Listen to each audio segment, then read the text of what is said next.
Hi children, how are you? Today we are back with our next chapter, the word we do. So let's learn. Now recall we have learned earlier about occupation. Occupation is a meaningful task that is undertaken to earn livelihood. I think in previous class we have learned any work done to earn money is called occupation. Right? Now try to check it you have learned or not. First is skilled. It is, yes, electrician, barber, plumber and tailor. Unskilled one which they learn from others only, like rickshaw puller, vegetable seller. Fine. Next is professional, like doctor, engineer, pilot and teacher.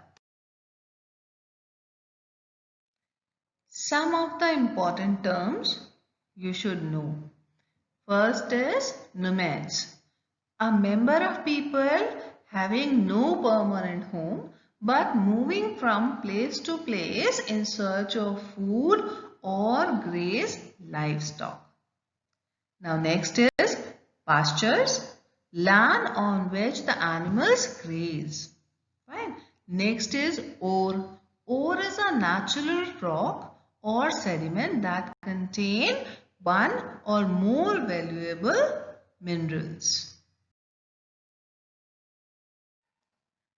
Now children, you know what is the choice of occupations.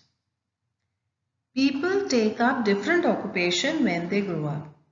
Most people choose an occupation related with favorite childhood activity or interest in their parents' occupation.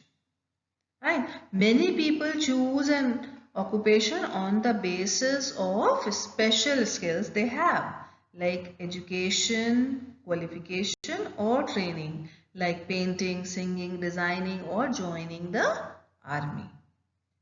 Next, the choice of occupation also depends upon availability of some raw material and the type of land form where they live.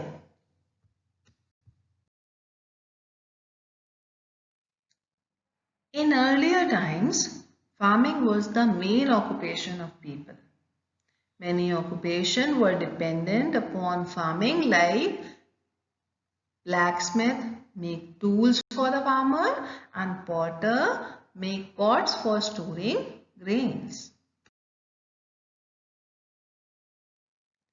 Now, over a period of time, many farmers gave up farming due to low income. So they gave up farming and migrated to cities or towns in search of job. And their women folk took over the farming along with their traditional occupation like rearing animals, weaving, pottery and basket making. You know, occupation depend on the availability of raw material. For example, the life of people of Mizoram revolve around bamboo. As it grow in abundance, then so many bamboos are there. So they used to make their houses with bamboo, sit on chairs. Fine. They make bamboo balls and bamboo chopsticks. Fine. You know, bamboo handicrafts, they are great in demand in India and abroad. Now, the landform and the climate of a place. You know, Gujars, they are the gypsies of Himalayas. In winters, these nomads move down to green pastures where the animal graze from the snow-covered mountains with their flocks of sheep and goats. They live on the money they earn yelling, selling milk or wool. Now, when the people are migrated to cities or towns, what happened? A large number of industries were set up with the help of science and technology. So people started working in factories and living in nearby cities and towns. They needed housing, education, health, sanitation and so many.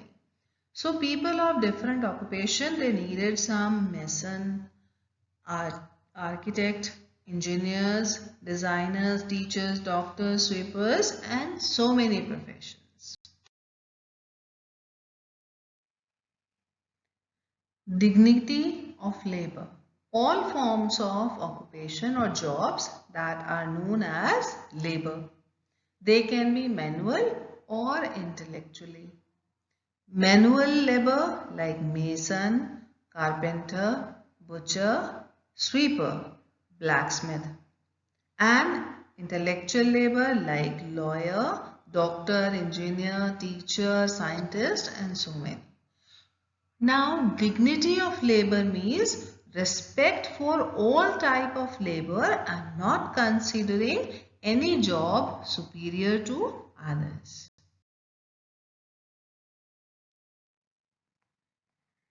Regarding dignity of labor, Gandhiji said, manual work is not inferior to mental work. Dignity can be achieved only with hard work.